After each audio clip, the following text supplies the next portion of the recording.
皆さんこんにちは、車愛です。今回は新型フリードをご紹介いたします。ファミリー層に大人気のフリードがフルモデルチェンジしたということで、私もとても気になっていました。ぜひ最後までご覧いただけたら嬉しいです。それでは早速細かく見ていきましょう。チャンネル登録お願いします。今回生まれ変わったフリードは大きく2種類あって、エアーとクロスターで、このお車はクロスターの5人乗りとなります。5人乗り仕様はエアーにはないので、5人乗りをご希望の方はこのクロスター一択となります。今回のクロスターは2列シート5人乗り、3列シート6人乗りがあり、クロスターのボディカラーは8色から選択でき、こちらのお色はクロスターのみで選択できる新色のデザートベージュパールというお色になります。全長 4310mm、全幅 1720mm、全高 1755mm で、最小回転半径は 5.2m となります。先代と比べると全長が 45mm 長く、全高は 45mm 高く、全幅はこちらのクロスターに関してはフェンダーアーチ部分が少し張り出しているため 25mm 長くなっています。エンジンは 1.5 リッター水冷直列4気筒のハイブリッドとなります。燃費は WLTC モードで FF 車ですと 25.5km となります。まずはフロントですが、こちらのフロントグリルはオプションなのですが、ブラッククロームメッキとベリルナブラックの2色の組み合わせで、ヘッドライトと同じ幅で横並びになっているのでワイドな感じがします。そして長方形で角を落として丸みを帯びたクリアランスランプとウインカー、その下にはロービームとハイビームがあり、こちらにはオプションのブラックのロアーグリルでクロスターのロゴが入っていて、さらにその下はシルバーのロアーガーニッシュがついています。クロスターのみ標準でフォグランプが装備されていて、その下にもオプションのシルバーのコーナーガーニッシュがアクセントになっていて、ワイルド感のあるフロントマスクとなっています。次にサイドですが、天井部分にはシルバーのルーフレールがこのようについていて、スライドドアのレールからこの部分とドアハンドルも一直線になっているデザインがすっきりとしたデザインで、水平基調なので全長を長くワイドに見せてくれています。ドアハンドルはこのようにシルバーで、オプションのクロームメッキのドアハンドルプロテクションカバーがついています。クロスターにはフェンダーアーチが装備されていて、オプションのツヤのあるブラック塗装された15インチホイールを履いています。さらにオプションのマットガードがついています。このボディサイドモールもオプションですが、フェンダーアーチと相まって、この横姿は今すぐアウトドアに行きたくなるような見た目となっています。給油口は左側で、蓋の形状は丸くなっています。開けてみるとこのような感じになっています。次にリアを見てみると、全体的にほぼ四角い形状なので、かなり大きい感じに見えて迫力があります。テールランプもとても特徴的で、大きな四角形を十文字に区切ったようなウインカー、その下にはブレーキランプ、その下がテールランプ、反射板となります。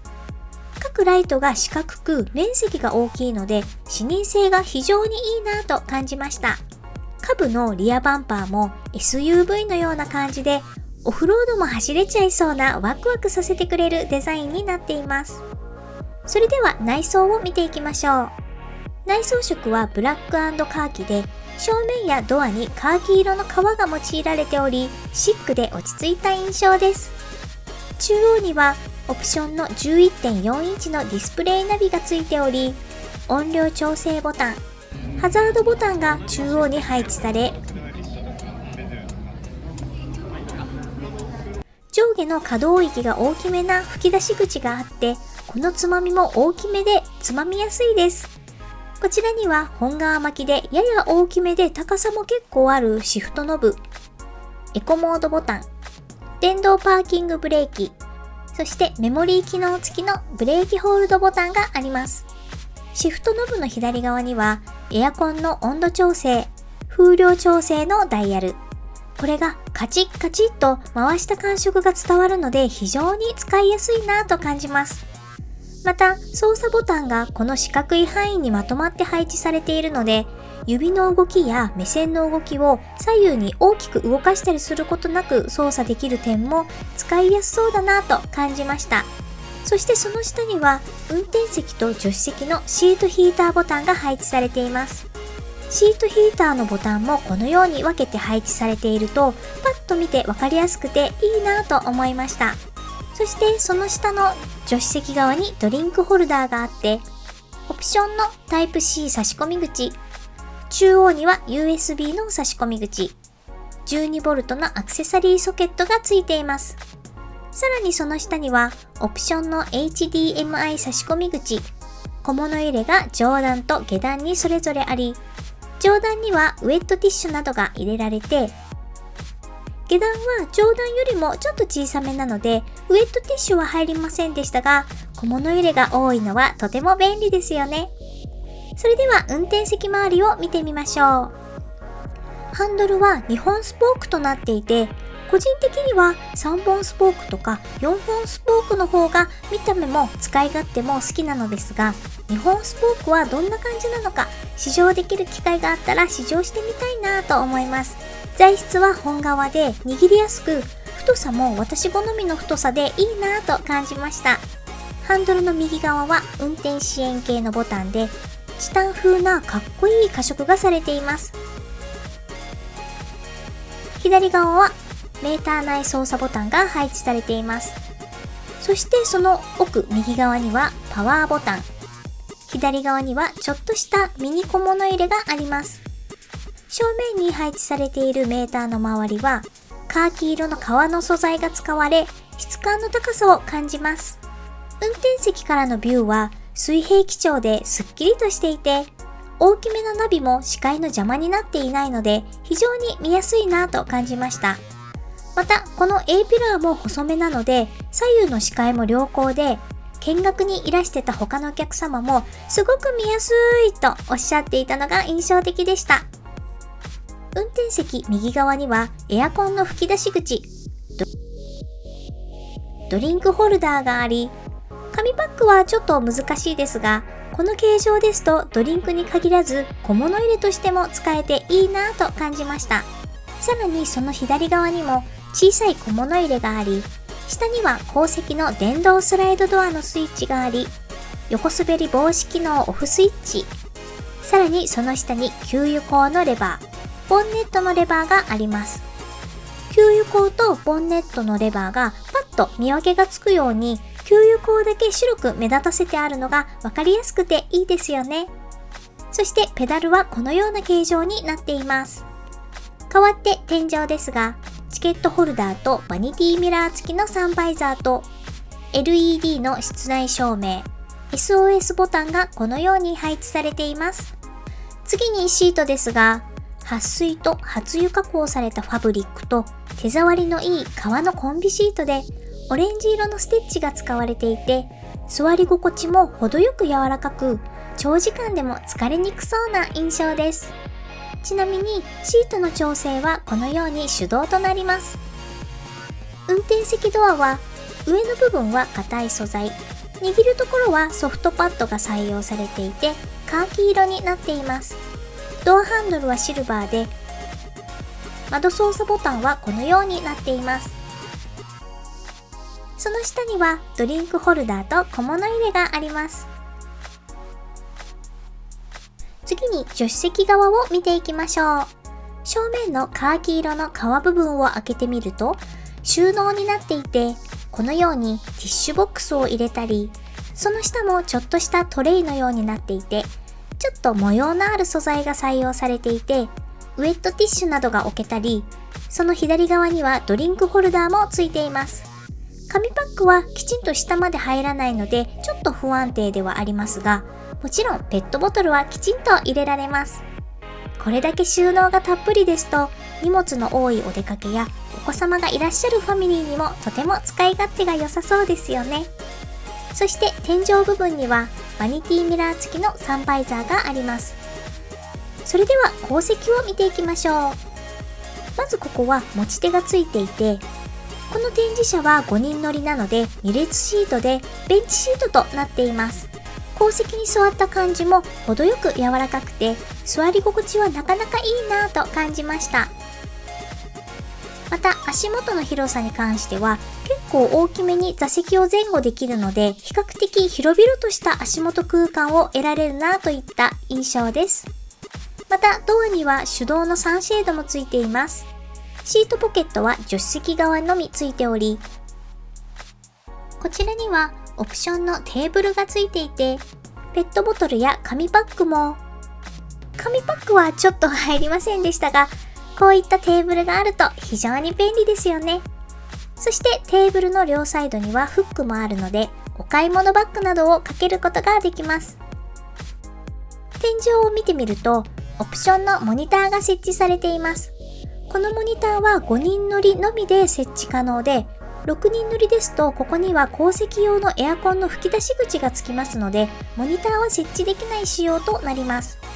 それではラゲッジルームとシートアレンジについて見ていきましょう。まずはこのように上段下段と2段になっていて、3列目シートがない分、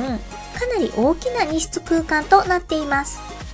左側には有効ボードが設置されていて、その上には 12V のアクセサリーソケットがあります。さらに今回のポイントはこちらの窓です。旧モデルでは三角のこのような形状でしたが、新モデルでは大きく四角い窓となったので、運転席側から左後方を確認するときに見やすくなり、6人乗りの3列目シートの場合でもこの辺りに来るので、3列目に座っても外がよく見えて開放感が出ました。右側にはオプションのサイドボックスが設置されています。そしてこちらにも有効ボードがあります。2列目シートを倒した感じを見ていきますと、まずはこの座面を前方向へ倒してから、座席の側面レバーで前に倒して、このボードで連結させると、ほぼフルフラットの空間が出来上がりました。この時一緒に座席を倒してくださった現行フリードオーナーのダンディーなおじさまにもいろいろインタビューさせていただいたところ、フルモデルチェンジで完全にフラットになるかなと期待していたけれども、この段差については変わってないなぁとのことでしたが、工夫次第でこの段差はどうにでもなるので、まあこんなもんかなぁとおっしゃっていました。なるほど、現行オーナー様の貴重な感想が聞けてよかったです。180センチくらいの身長の方でも横になれる長さがあるので、車中泊にはもってこいですね。取り外しのできるボードの下にはオプションのカバーが敷かれていて、左側は小物入れ、右側もこのように開けることができます。天井にはオプションのルーフラックが設置されていて、この時見に来ていたお客様で現行のフリードプラスに乗っていらっしゃる奥様にインタビューさせていただいたのですが、このルーフラックが非常に便利だそうで、膝掛けやちょっとしたクッションなどちょこちょこ使うようなものをここに置いたりできるので、これはつけてよかった、おすすめですよとおっしゃっていました。5人乗りタイプでのみ付けれるオプションなので、用途を考えながらオプションを選ぶのはワクワクしますよね。ラゲッジドアを見てみると、照明と何かと便利なフックがついており、ここにはストラップがついていて、私のように身長が低くてもドアを閉めやすいようになっています。ということで、今回は新型フリードクロスターをご紹介いたしましたが、いかがでしたでしょうか。フリードオーナー様もたくさん見に来ていて、ずっとフリードを乗り継いでいる方や、アウトドアや車中泊で大活躍してるよといったオーナー様方も、今回の期間限定特別展示を見て契約された方も多かったようなので、人気の高さを実感いたしました。本当にちょうどいいと感想をおっしゃっていたのが印象的で、それぞれの用途に合わせて自由自在に使いこなせることができるフリードは魅力がいっぱい詰まっていますね。次はエアーもレビューしたいと思いますのでお楽しみに。このチャンネルでは車の紹介をどんどんしていきますので、分かりにくかった点、もうちょっとこうしてほしい、ここが知りたい、あの車を紹介してなどコメント欄にじゃんじゃん書き込んでいただけると嬉しいです。またチャンネル登録も忘れずにお願いいたします。一番細かく一番わかりやすく車を紹介するチャンネルを目指していきますので、よろしくお願いいたします。それではまたお会いしましょう。バイバーイ。